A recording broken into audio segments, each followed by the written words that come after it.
Servidor público.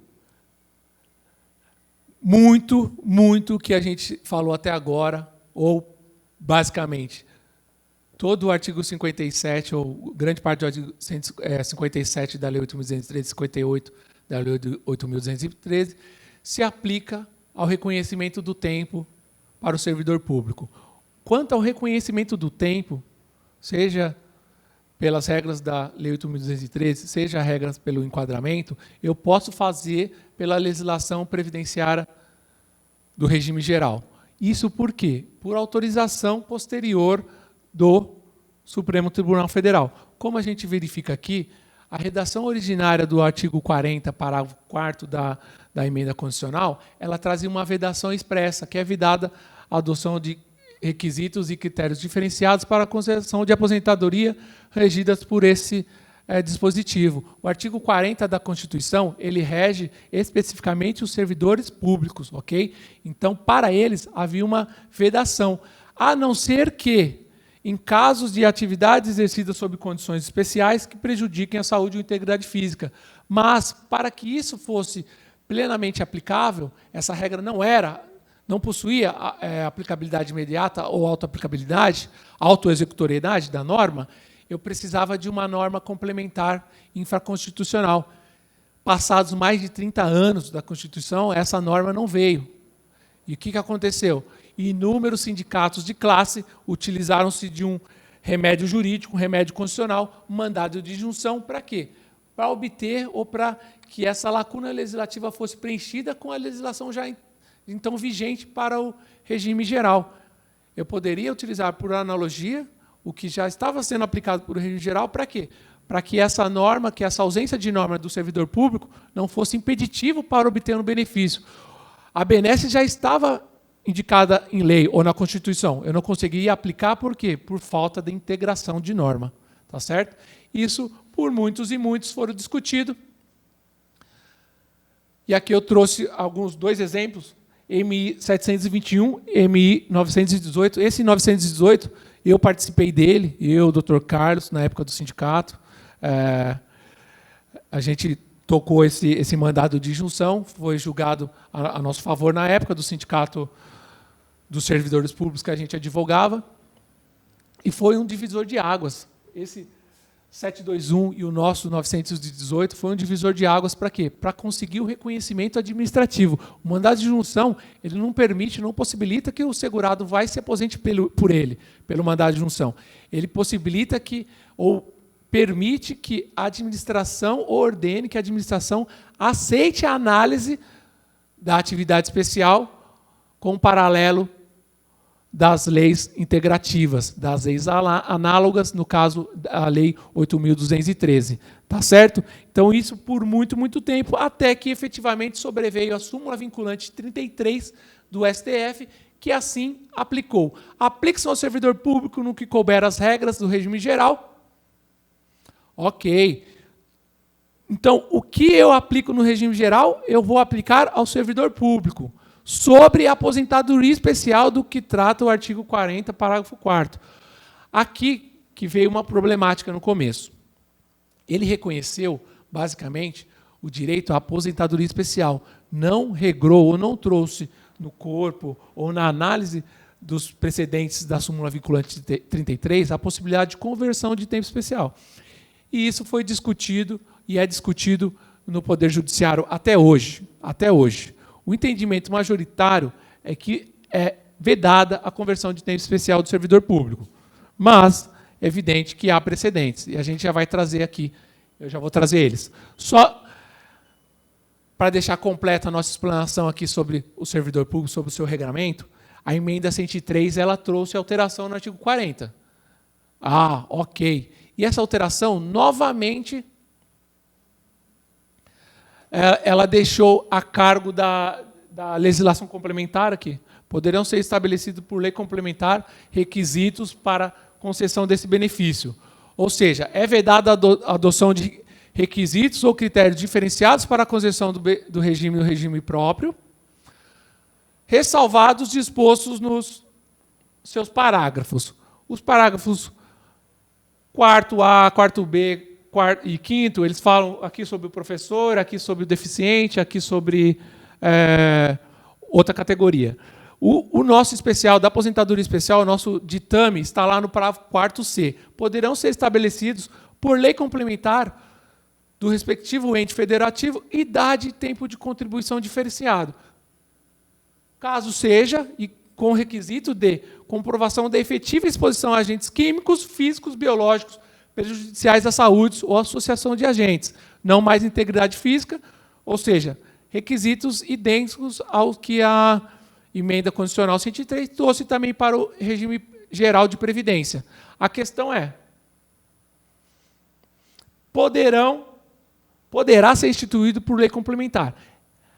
Se, pela redação da legislação ordinária, nós já esperamos mais de 30 anos e não veio, pela redação da emenda constitucional, vai vir, só por causa da emenda constitucional que veio trazendo esse dispositivo, vai vir uma regulamentação complementar? Muito menos agora, porque o que a Constituição fez?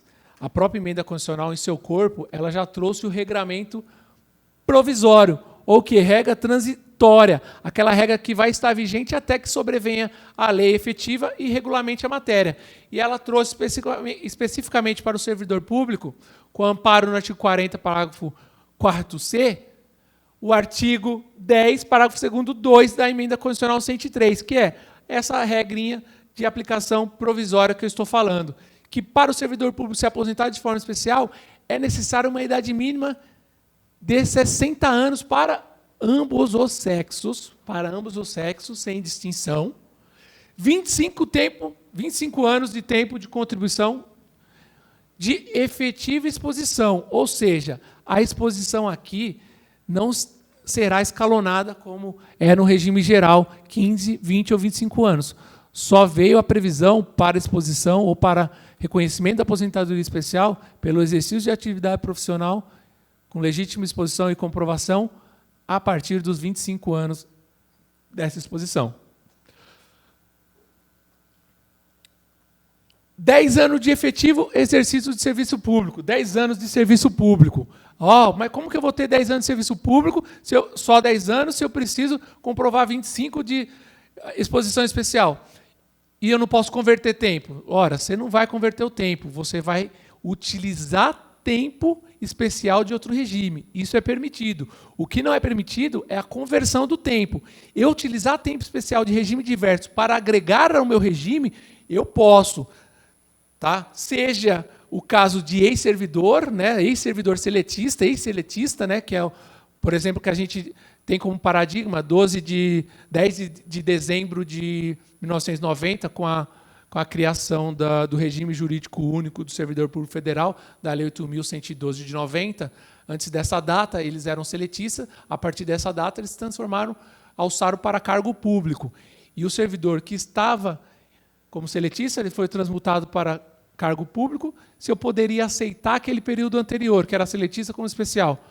Ok, a jurisprudência uníssona nesse sentido, falando que eu posso. Então, é possível utilizar tempo de outro regime. Após esse período, eu ainda posso. Eu preciso da CTC com tempo especial, eu preciso da CTC que tenha tido o reconhecimento de tempo especial na origem. Eu não preciso da CTC com a conversão de tempo especial. Tá? Isso vai ser matéria de um curso específico, de uma aula específica para vocês. Depois eu vou trazer como utilizar tempo de um regime para outro regime jurídico. Como utilizar tempo especial de um regime jurídico e considerá-lo ou utilizá-lo em outro regime. A gente vai trazer. Mas o que vocês têm que ter em mente é que é possível, é permitido, não há vedação. A própria legislação assim autoriza e a própria legislação assim dá a entender. Eu preciso de 5 anos no cargo em que se dará a aposentadoria. Ora, eu troquei de cargo 3 anos atrás e já tenho os outros requisitos. Não adianta. Vou ter que cumprir novamente 5 anos nesse cargo para que eu possa me aposentar. Poxa, mas só faltava 3 meses. Azar o seu. Você foi mudar de cargo, você prestou outro concurso e foi para um cargo melhor, para ganhar mais. Fazer o quê? Ossos do ofício, vai ter que aceitar e se aposentar de forma mais tardia.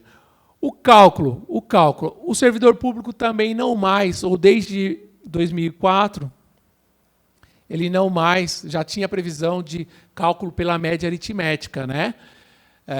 Obviamente que para os servidores públicos que ingressaram antes da emenda constitucional 41 e antes da emenda 47, eu tinha o direito adquirido e eu posso ainda, até hoje, eu me aposentar sobre aquelas regras e ter direito à integralidade e paridade. Mas para os novos, a concessão da aposentadoria especial, ela se dará como? Com base na média aritmética simples de todo o período contributivo. Obviamente, limitado de julho de 94 até o mês anterior ao requerimento do benefício. Por que julho de 94? Eu sempre falei, né? Porque foi quando houve a conversão da ORV em real, houve a estabilização da moeda, e o INSS entendeu por bem considerar apenas esses períodos que seriam mais fáceis de conversão e identificação real de seus valores, correto? E aí aquela velha discussão que aí a gente tem só no regime geral, quanto à revisão da vida inteira. Mas fato é, aqui você vai aplicar o artigo 26 da emenda constitucional 103 também para o servidor público. Mesma regra de cálculo que vocês já aprenderam, que vocês já sabem, para o regime geral, vai ser aplicado para o servidor público. Correto?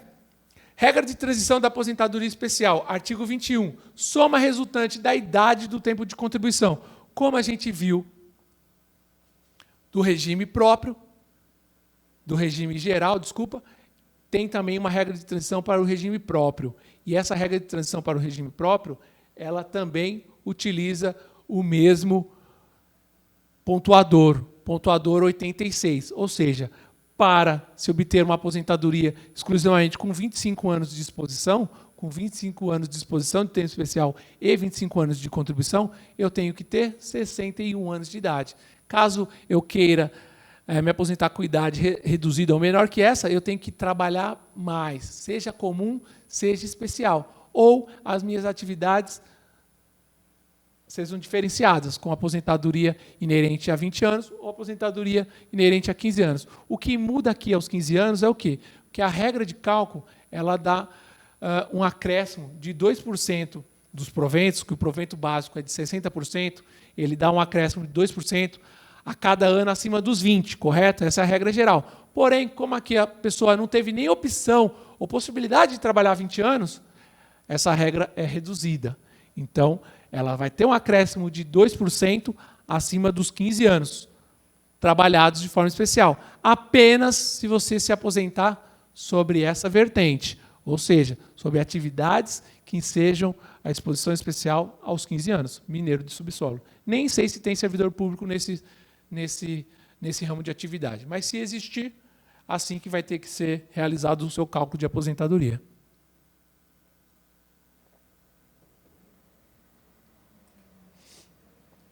Concluindo aqui, até que entre em vigor a lei federal que discipline os benefícios do regime próprio, eu terei que analisar os termos instituídos pela própria emenda constitucional 103, correto? E a própria emenda constitucional 103, ela traz que a aposentadoria de que trata o parágrafo 4º do artigo 40 deverá observar os regramentos estabelecidos no regime geral de previdência, naquilo que não conflitarem. Ou seja, tudo que no regime geral não estiver vedado, no regime próprio, eu vou poder aproveitar pelo próprio regime próprio de previdência social. Então, tudo que a gente estudou até agora do regime geral, eu posso aplicar para o servidor público? Posso. As peculiaridades são aquelas. Proibição, já havia proibição de conversão, então já era conflitante. Eu vou poder converter? Não. Né? Então, esse já é um ponto conflitante que eu excluo de cara.